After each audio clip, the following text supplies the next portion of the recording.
धान बिकिबाकु जाई जीवन हारिला चाषी 25 केजी धान और 3000 लांच नेला चाषीर जीवन।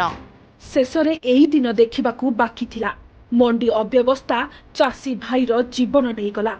धान बिकिबा पाई 40 दिन धरी मानसिक निर्यातना, टोकन पाई 3 दिन काल भोक उपास, ता सहित कटनी छटनीर बोझ केतेबा जणे सहिब।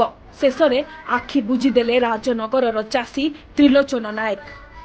मिलर निर्यातना, सरकार अवहेला, सेवा समवाय समितिर मनमानी पाई आज जड़े चाषी भाईर जीवन चलीगला।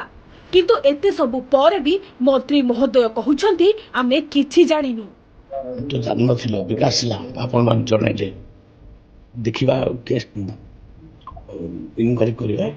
बेल जमीर गोटे सीमा थाए कृष्ण बाबू, गोटे दिन तले कहितिलो आमे सबु टेकी पकाउछु।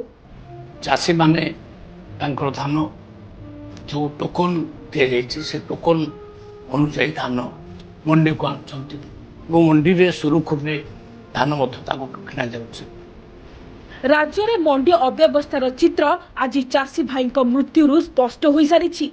प्रथमे अन्नदाता नौटंकी कहल, नकली चाषी कही तात्सल्य कल, आउ एबे जीवन नहीं गल। जदि पारुन इस्तीफा दे दियो, चाषी जीवन सह खेलन।